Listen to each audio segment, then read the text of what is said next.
Welcome to my channel Ravi Bava Astro TV வாழ்வின் அடையாளம். திருமணம் வீடு பற்றி பொதுவான விஷயங்களை பேசுகிறதுக்காக ரமேஷ் ஐயா அவர்கள் வருகை புரிஞ்சிருக்காங்க. அவருடைய பேச்சை கேட்போம். குரு வாழ்க, குருவே துணை. அகத்தியர் ஜோதிட வித்யாலயா அறக்கட்டளை நடத்த 5வது மாத கருத்தரங்குக்கு பேச வாய்ப்பு கொடுத்த ரவி ஜெயக்குமார் அண்ணனுக்கு ரொம்ப நன்றி. அது நமது வாழப்பாடி ஜோதிட ஆராய்ச்சியாளர் நல சங்க சார்பாக வாழ்த்துக்களையும் நன்றிகளையும் தெரிவித்துக் கொள்கிறேன். இன்றைக்கி எதை பற்றி பேச போகிறோம் அப்படின்னா, அதாவது சுக்கிரன் அப்படிங்கிற கிரகத்தை வச்சுக்கிட்டு என்னென்னலாம் பேசலாம், எதையெல்லாம் பேசலாம் அப்படிங்கிற மாதிரி ஒரு டாபிக். இப்போ சுக்கிரன் அப்படின்னா பொதுவாக காலச்சக்கரத்துக்கு 7ஆம் இடத்துல சுக்கிரன் அதிபதியாக இருக்கார். அவரை வச்சு தான் மனைவி வருது. மனைவி அதே மாதிரி 4ஆம் இடத்துக்கு சொத்து சோகங்களை சேர்க்கக்கூடிய இடமா இருக்கிறது சுக்கிரன் தான். அப்போ இந்த வண்டி வாகனம், சொத்து, அந்த வீடு, மனைவி, இந்த எல்லாத்துக்கும் காரக கிரகம் யாருன்னு பார்த்தோம்னா சுக்கிரனாக தான் இருக்கார். அப்போ இந்த சுக்கிரனை எப்படியெல்லாம் எடுக்கலாம்? நீங்கள் எந்த லக்னமாக இருந்தாலும் 4ஆம் வீட்டுக்கு காரகம் எடுத்தோம்னா 4ஆம் வீட்டு அதிபதி வேறையாக இருப்பார். ஆனால் காரக கிரகம்னு எடுக்கும்போது சுக்கிரனை தான் எடுப்போம். அதாவது வீடு, வண்டி, அதேமாரி சொத்து, இந்த எல்லாத்துக்கும் பார்த்தீங்கன்னா பொதுவாக எடுக்கிறது சுக்கிரனை தான். அப்போ மனைவியும் சுக்கிரனை தான் எடுக்கிறோம். அப்போ பொதுவாக அப்போ என்ன செய்கிறோம், நாடி ஜோதிட விதிகளில் சுக்கிரனை வச்சே இவங்களுக்கு எதெல்லாம் கிடைக்கும் கிடைக்காதுன்னு சொல்லிடலாம். அப்போ சுக்கிரனை என்ன எதை மேட்ச் பண்ணுது? ஒரு உதாரணத்துக்கு சுக்கிரன் 12 ராசியில் இருந்தால் என்னென்ன வேலை செய்யும்? அப்போ நீர் ராசியில் இருந்தால் என்ன செய்யும், நெருப்பு ராசியில் இருந்தால் என்ன செய்யுது, நில ராசியில் இருந்தால் என்ன செய்யுது, காற்று ராசியில் இருந்தால் என்ன செய்யுது, அது ஸ்திர ராசியில் இருந்தால் என்ன செய்யும், உபய ராசியில் இருந்தால் என்ன செய்யும். அதே மாதிரி இந்த மாதிரி ஒவ்வொரு கணக்கையும் நம்ம எடுத்து உள்ளே போகும்போது அது பெருசாக போயிட்டே இருக்கும். சரத்தில் இருந்தால் என்ன செய்யும் அப்படிங்கிற மாதிரி. அப்போ ஒவ்வொரு டாப்பிக்கும் ஒன்றுத்துக்கு அது வேல்யூ அதிகமாக தான் இருக்கும். அதை பற்றி பேசிக்கிட்டே போனோம்னா அண்ணன் மணிக்கணக்கில் பேசுகிறாரு அப்படின்னு சொல்லி என்னை துரத்தி விட்டுருவார். அது வேண்டாம். அப்போ ஒரு சிம்பிளாக சின்ன லாஜிக்கு அதை நீங்கள் புரிஞ்சுக்கிட்டால் எந்த அளவுக்கு அது உங்களுக்கு லாஜிக்காக இருக்குங்கிறத மட்டும் நான் சொல்லித்தரேன். என்ன அப்படின்னா, சுக்கிரனுக்கு 2ல், அதாவது டிகிரி ரீதியாக 2ல் 159லையோ 2ஆம் இடத்துலையோ ஒரு ஸ்டார்டிங்லேருந்து இப்போ சுக்கிரனுக்கு 2ல் சூரியன் நிற்கிறார். அப்போ சூரியன் சுக்கிரனுக்கு 2ல் வந்துட்டால் பெரிய பில்டிங் அழகாக கட்டுவாங்கல்ல, ஒரு கௌரவமாக பார்த்தீங்கன்னா ரிச்சாக ஒரு பில்டிங் இருக்கும். அந்த வீட்டுக்கு ஓனர் யாருன்னா அந்த ஜாதகத்தில் பார்த்தீங்கன்னா சுக்கிரனுக்கு அப்புறம் சூரியன் இருக்கும். அப்போ தான் அது நீட்னஸாக வேலை செஞ்சுருப்பார், பிரம்மாண்டமாக கட்டியிருப்பார். அந்த மாதிரி வேலையை பார்க்கும்போது ஃபஸ்ட் கிளாஸாக வீடு இருக்கும். அப்படி இருக்கிற வீட்டுக்கு வர மகாலட்சுமி யார்? ஒய்ஃபு. அதுவும் ஃபஸ்ட் கிளாஸாக இருக்கும், சொத்து சுகங்களோடு வருவாங்க. அதே மாதிரி கௌரவத்தோடு வருவாங்க, வேலையிலிருந்து வருவாங்க அந்த மனைவி. இப்போ இந்த வீடு ஒரு வீடு எடுக்கிறாங்க அப்படின்னா சுக்கிரனுக்கு 2ஆம் அந்த 2லேயோ அடுத்த இது சூரியன் வராரு அப்படின்னா அந்த கிரக ரீதியாக இருக்கிற சூழலை பார்த்தீங்கன்னாவே பக்காவாக தெரிஞ்சுக்கலாம். அப்போ வீடு நல்லா அழகாக கட்டியிருக்காரு, மனைவி படித்தவங்களாக இருப்பாங்க, வேலையில் இருக்கிறவங்களாக இருப்பாங்க. இல்லை, மனைவியோட அப்பா அவர் என்னவா இருப்பார், ஒரு அரசியல்வாதியாக இருக்கலாம், இல்லை கவர்மெண்ட் ஜாபில் இருக்கலாம். அவர் ஒரு குவாலிட்டியாக இருப்பார். அதை பார்த்த உடனே அழகாக தெரிஞ்சுக்கலாம். இப்போ அதே வண்டி வச்சுருப்பாங்க. அந்த வண்டியெல்லாம் பார்த்தீங்கன்னா ஒரு சின்ன கிராச் இல்லாமல் வச்சுருப்பாங்க. அதேமாரி அவங்களுக்கு மேக்ஸிமம் பார்த்தீங்கன்னா வண்டி ரொம்ப பிரம்மாண்டமாக நீட்டாக வேணும்னு எதிர்பார்ப்பாங்க. லட்சக்கணக்கில் செலவு பண்ணி எடுப்பாங்க. சிம்பிளாக ஒரு 4 லட்சம் 3 லட்சத்துக்கு வண்டி எடுக்க மாட்டாங்க. கேட்டால் 50 லட்சம் 1 கோடின்னு போவாங்களா. அதெல்லாம் பார்த்திங்கன்னா சுக்கிரனுக்கு அப்புறம் சூரியன் இருப்பார். இது சூரியன் நல்ல நிலைமையில் இருந்தால். அதே சூரியனுக்கு அப்புறம் ஒரு ராகு வந்துட்டார் அப்படின்னா பொதுவாக என்னவாக இருக்கும், நான் சொன்ன எல்லாமே மாறி போயிடும். அது ரொம்ப டிஃப்ரெண்ட்டாக இருக்கும். இப்போ ஒரு சுக்கிரன், அடுத்து சூரியன், அடுத்து ராகு, தப்பாக போயிடும். அதே சூரியனுக்கு அப்புறம் ஒரு சுபகிரகம் இருக்குது அப்படின்னா அது ரொம்ப நல்ல விதமாக வேலை செய்யும். அடுத்தது சந்திரன். சுக்கிரனுக்கு அப்புறம் சந்திரன் வந்துருச்சு. இப்போ இவர் என்ன பண்ணுவார்? பொதுவாக சந்திரன்னா நான் எடுத்துக்கிறது ஏமாத்து வேலை. ஏன்னா சீக்கிரம் பயணிச்சு ஓடிடுவார், ஒரு இடத்துல நிற்க மாட்டார். அப்போ ஏமாற்று கிரகம். அதே மாதிரி கடங்கார கிரகம் அதான். வீடு கட்டுவார், கடன் வாங்கி வீடு கட்டுவார். அவருங்கள் ஜாதத்தில் எடுத்து பாருங்கள், சுக்கிரனுக்கு அப்புறம் சந்திரன் இருக்கும். சந்திரன் இருந்தால் கடனை தீர்க்க முடியாது, கடனை வாங்கிடுவார், கடனை தீர்க்க முடியாமல் கஷ்டப்படுவார். அதேமாரி கல்யாணம் முடிக்கும் போது என்ன பண்ணுவார்? கடன் வாங்கி கல்யாணம் முடிப்பார், அந்த கடனை கட்டுறதுக்கு ரொம்ப கஷ்டப்படுவார். திருமணம் ஆச்சு, ரைட், ஓகே, அடுத்தது ஒய்ஃபு, அந்த அம்மாவுக்கு திருப்தி அடையாது. இவரோட ஜீவனம் பண்ணுறதுக்கு ஏதோ ஒரு வகையில் குறை சொல்லிக்கிட்டே இருப்பார். அப்பா வீட்டுக்கு அடிக்கடி பயணம் பண்ணிக்கிட்டே இருப்பாங்க. இதெல்லாம் சுக்கிரனுக்கு அப்புறம் சந்திரனை பார்த்தீங்கன்னா அந்த கரெக்டாக அது மேட்ச் ஆகிருக்கும். இதை நம்ம பார்த்த உடனே புரிஞ்சிக்கலாம். சுக்கிரனுக்கு அப்புறம் சந்திரன் வந்துருச்சு அப்படின்னா வீட்டுக்காரமாக நிறையா பொய் பேசுவாங்க. அப்போ இதை எந்த இடத்துலையும் திருப்திப்பட முடியாது. அதை அனுபவத்தில் செக் பண்ணி பாருங்கள், ஃபஸ்ட் கிளாஸாக இருக்கும். அதுக்கு நம்ம ஒன்றும் தேடிட்டுலாம் இருக்க வேண்டாம். பார்த்த உடனே சுக்கிரனுக்கு அப்புறம் சந்திரன் இருக்குது, சந்திரன் இருக்குதா, எப்போ வீட்டுக்காரமாலாம் கொஞ்சம் மேக்ஸிமம் சமாதானப்படுத்தி வச்சுக்கோ அப்படின்னு சொல்லிடணும். இல்லை, நான் அந்த அம்மாவுக்கு திருப்திப்படாமல் வாழ்க்கை பண்ணுவாங்க, எந்த இடத்துலையும் ஒரு அண்டர்ஸ்டாண்டிங் இருக்காது. அப்போ வீடு வாங்கினா கடன்காரன் ஆயிடுவார். அதேமாரி ஒரு திருமணம் முடிக்கும் போது கடன் வாங்காமல் பண்ணணும்னு சொல்லி தரணும். மனைவி வந்த பின்னால் அவங்களுக்கு மனம் கோணாமல் நடந்துக்கணும்னு சொல்லி 2 பேர்த்துக்கு கொடுக்கணும். இல்லைன்னா 2 பேர்த்துக்கு பிரச்சனை வந்துக்கிட்டே இருக்கும், சமாதானம் அடையவே மாட்டாங்க. இவர் ஒரு காரணம் சொல்லுவார், அவர் ஒரு காரணம் சொல்லுவார், ஆனால் சண்டை போட்டுப்பாங்க. இதுக்கு தான் சுக்கிரனுக்கு அப்புறம் சந்திரன் வராமல் பார்த்துக்கணும். இது நம்ம அது அடுத்தது சுபகிரகம் இருந்தால் சமாளிச்சுக்கும், பகை கிரகமாக இருந்தால் இன்னும் பிரச்சனை அதிகமாயிரும். அடுத்தது சந்திரனுக்கு அப்புறம் அடுத்தது செவ்வாய் வராரு. யார்? சுக்கிரனுக்கு அப்புறம் செவ்வாய். இந்த வீடு கட்டும்போது பாருங்கள், அந்த பாதியில் உடச்சி வேலை செய்வாங்க. ஸ்டார்ட் பண்ணுவாங்க, ஆல்ட்ரு பண்ணுவாங்க, எக்ஸ்டெண்ட் பண்ணுவாங்க, இதை பூரா நொறுக்கி எடுத்துகிட்டு வேலை செய்வாங்க. ஏன்னா அந்த வாஸ்து பார்க்க போகும்போதே சொல்லிடலாம். அந்த வீட்டை பார்த்தோடனே, ஐயா கல்யாணம் ஆகலையா, இல்லை வேலை கிடைக்கலையா, இதையெல்லாம் அதிலே சொல்லிடலாம். அதை சொல்லும்போது அந்த ஜாதகத்தில் சுக்கிரனுக்கு அப்புறம் செவ்வாய் இருக்கும். அப்படி செவ்வாய் மட்டும் இருந்துருச்சுன்னா நல்லா டெஸ்ட் பண்ணி பார்த்துங்க. வீடு 2 வருஷம் 3 வருஷத்துக்கு வேலை பார்ப்பார், உடச்சி வேலை பார்ப்பார். எதுக்குயா என்னையா செய்கிற அப்படின்னா, அது இது சரியில்லைன்னு ஒரு ஜோசியர் சொன்னார், இது சரியில்லைன்னு ஒரு வாஸ்துக்காரர் சொன்னார். அவர் சொன்னதுனால நடக்கலையா, உன் ஜாதகத்திலே அப்படி தான் இருக்குதுன்னு ஃபிக்ஸ் பண்ணிடலாம்.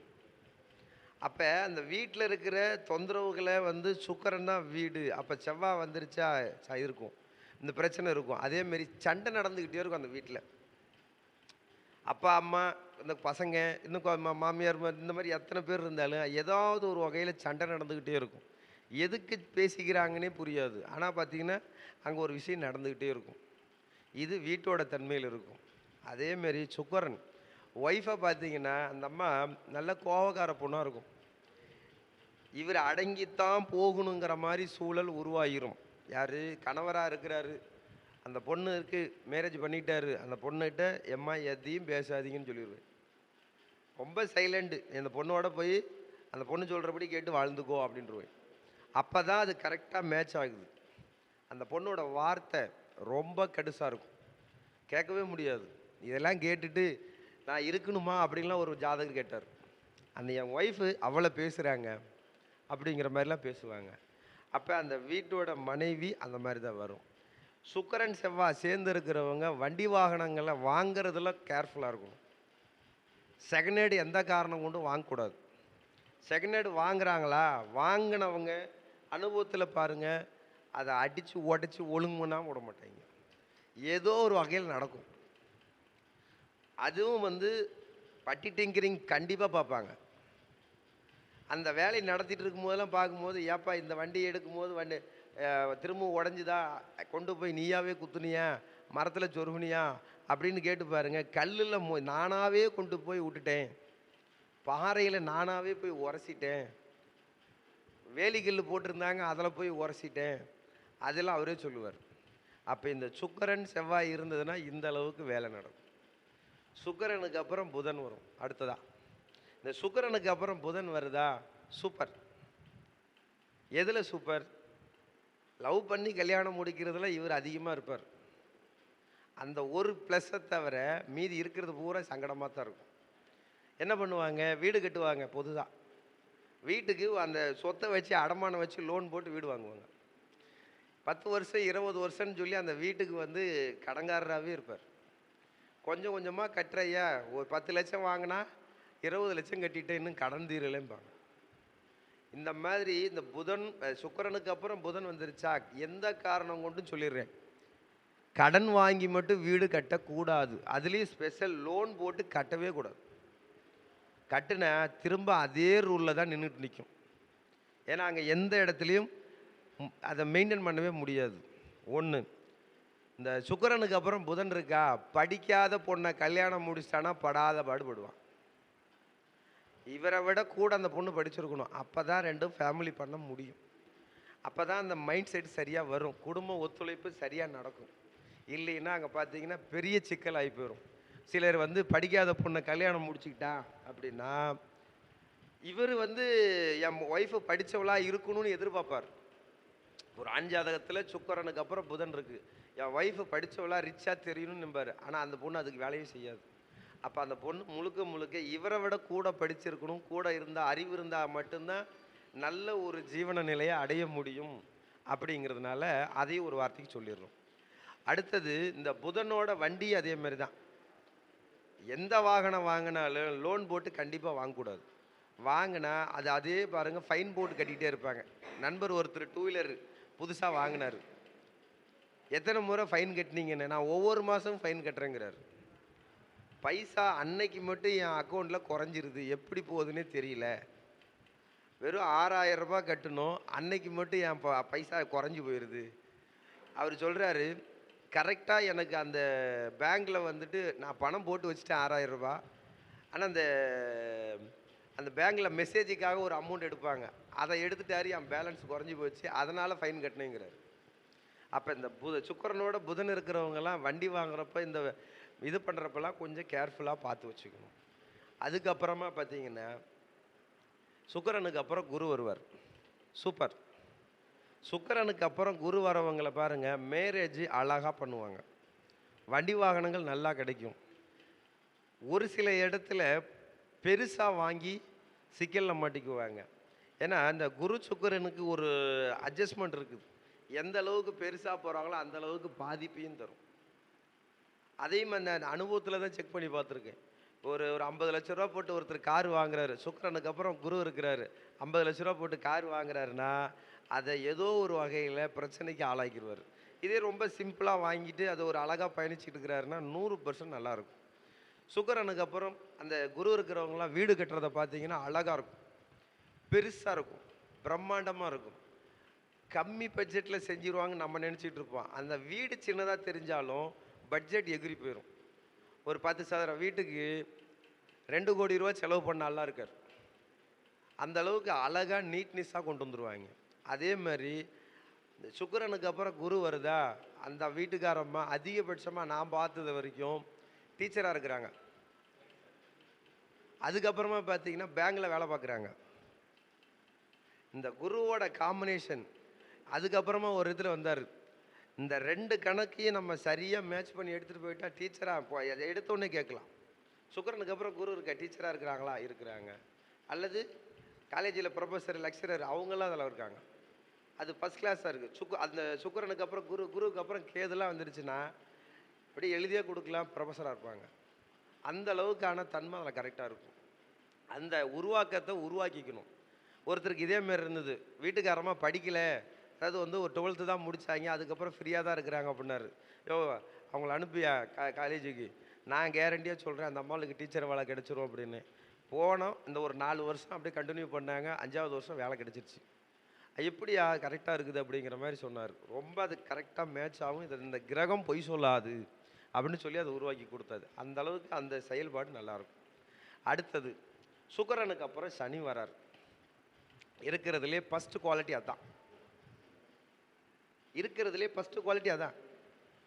அது என்னவா வேணா இருக்கட்டும், சுக்கிரனுக்கு அப்புறம் சனி வரட்டும், மனைவி அந்த ஜாதகருக்கு கல்யாணம்னு ஒன்று நடந்துருச்சு அப்படின்னா அதுக்கப்புறம் அவரோட செல்வாக்கை பாருங்கள், அந்த அம்மா வந்து உருவாக்கி கண்டிப்பாக தருவாங்க. சுக்கிரன் சனி சேர்க்க செல்வத்தில் எந்த அளவுக்கு அவங்களால சேர்க்க முடியுமோ நியாயமானது உருவாக்கி கண்டிப்பாக கொடுப்பாரு. அது ஒரு கோடீஸ்வரம். அனுபவத்தில் செக் பண்ணி பாருங்க. சுக்கிரன் அடுத்தது சனி வராரு, மேரேஜ் பண்ண அப்புறம் அதுக்கு முன்னால் அவர் பரம ஏழையாக கூட இருக்கட்டும், மேரேஜ் ஆச்சா அடுத்தது அப்படியே டாப்பில் வந்துடுவார். அதே மாதிரி தான் ஒன்றும் அந்த வீடு வண்டி வாகனங்களும் உருவாக்குறதுல ஃபஸ்ட் கிளாஸாக கொண்டு வந்துடுவார். ஆனால் என்னென்னா லேட் ஆகும், கொஞ்சம் லேட் ஆகும். அந்த லேட்டுங்கிறத விட சுக்கிரன் சனிக்கு சேர்க்கைக்கு இளமையிலையும் கல்யாணம் நடக்கிறது உண்டு, வீடு வாசல் அமைஞ்சிடுறது உண்டு, வண்டி வாகனங்கள் இளமையிலே கிடச்சிடுறது உண்டு. ஒரு சிலருக்கு மட்டும்தான் லேட்டாக இருக்குது. அதில் ஒன்றும் பெரிய ஒன்றும் தாக்கம் இல்லை. ஆனால் எது எப்படி இருந்தாலும் அது ஃபஸ்ட் கிளாஸ் ஒரு யோகமான ஒரு அமைப்பு. அடுத்தது சுக்கிரனுக்கு அப்புறம் ராகு வந்துட்டார். இவரும் இந்த சனி போலவே யோகத்தையே செய்கிறார். என்ன வீட்டுக்காரம்மா மேரேஜ் பண்ணார், அதிகமாக பேசுவாங்க, பிரச்சனை பண்ணுவாங்க, அந்த அம்மாவுக்கு அடங்கியே இருக்கணும்னு எதிர்பார்ப்பாங்க. அவ்வளோதானே தவிர மீதி வீடு பெருசாக இருக்கும், வண்டி வாகனம் சிறப்பாக இருக்கும், மனைவி சொல்படி கேட்டு கரெக்டாக இருப்பாங்க. அடுத்தது கேது. இந்த கேது இருக்கிறவங்கள பாருங்கள், சுக்கிரனுக்கு அப்புறம் கேது, மேரேஜ் லேட் ஆகும். அதே அளவில் வீடு கட்டுறாரு, லேட்டாக கிடக்கும், அப்படியே சுருங்கி போய் கிடக்கும், பால் அடைஞ்சு போயிடும். ஒரு சில வீடெலாம் பால் அடைஞ்சே வச்சுருப்பாங்க, அந்த மாதிரி வீடெலாம் அவங்க கூட தான் இருப்பார். அதுக்கப்புறமா பார்த்தீங்கன்னா ஒவ்வொரு செயலுக்கும் சுக்கிரனோட பண விஷயத்துலேயும் அதே மாதிரி தான். இவர் இந்த கேதுலாம் இருக்கிறவர் வந்து அந்த கடன் வாங்குறது போகிற வரதெல்லாம் செய்யவே கூடாது, செஞ்சால் சிக்கலில் போய் மாட்டிக்கிறாரு. இந்த அளவில் அப்படியே வந்து நம்ம வந்து சமாதானப்படுத்திக்கிட்டோம்னா, இது ஒரு ஷார்ட்டாக சொல்லியிருக்கேன், அதை புரிஞ்சுக்கிட்டு அடுத்தடுத்து நம்ம அந்த செயலுக்கு போகும்போது நல்லபடியாக இருக்குன்னு சொல்லி எனக்கு இப்போ பேச வாய்ப்பு கொடுத்த ரவி ஜெயக்குமார் அண்ணனுக்கு ரொம்ப நன்றி. அதே மாதிரி வாழப்பாடி ஜோதிட ஆராய்ச்சியாளர் நல சங்கம்னு அடுத்த மாதம், அதாவது 10வது மாதத்தில் உங்களை எல்லாத்தையும் நான் வாங்கன்னு சொல்லி கரங்க கூப்பிட்டுக்கிறேன். அதேமாரி பேச உங்களுக்கு விருப்பம் இருக்கிறவங்க அங்கேயும் வந்து பேசுங்க, என்னை தொடர்பு கொள்ளுங்க, இல்லை ஐயாவை கேளுங்க. எல்லாத்துக்கும் அது ஒரு நட்பரீதியானது தான் போயிட்டுருக்கோம். இதில் எதுவும் வந்து டிஸ்டர்ப் பண்ணுறதுக்கு இல்லை. எல்லாரும் பங்களிப்பு கொடுக்கணும்னு சொல்லி வேண்டி விரும்பி கேட்டுக்கிறேன். அண்ணனுக்கும் நன்றி, எல்லாத்துக்கும் நன்றி. ரமேஷ் ஐயா அவர்கள் அனைத்து கரகத்தையும் குணநலங்களையும் பொது நலங்களையும் அழகாகவும் அற்புதமாகவும் பேசினாங்க. சரிங்களா? அதாவது இப்போ இன்றைக்கி இந்த மாதம் வந்து புரட்டாசி மாதம் சனிக்கிழமைனா எல்லாத்துக்கும் ஒரு ஸ்பெஷல் தெரியும். சரிங்களா? அந்த ஸ்பெஷல் அடிப்படையிலாக தான் இன்றைக்கி கருத்தரங்கத்தில், அதாவது ஜோதிட அன்பர்கள் குறைவாக இருக்கிற நிலைமை இருக்குது. என்கிட்ட நான் ஃபோன் பண்ணும்போது எல்லாருமே சொன்னது என்னென்னா, புரட்டாசி கிழமை பிடிக்கணும், விரதம் பிடிக்கணும், எப்படி வர்றதாங்கிறது, வந்துட்டால் விரதம் பிடிக்க முடியாது அப்படின்னு சொன்னாங்க. இருந்தாலும் நம்ம வைக்க வேண்டிய கடமை வச்சாகணும்ல அப்படிங்கிற ஒரே காரணத்துக்காக இந்த கிழமையை பிட் பண்ணதுனால மாறாமல் வைக்கணும் அப்படிங்கிறதுக்காக வச்சது தான். பட் இதுக்கே ரொம்ப சந்தோஷமாக நிறைய பேர் வந்து ஒத்துழைப்பு கொடுத்தது ரொம்ப அற்புதமாக இருக்குது.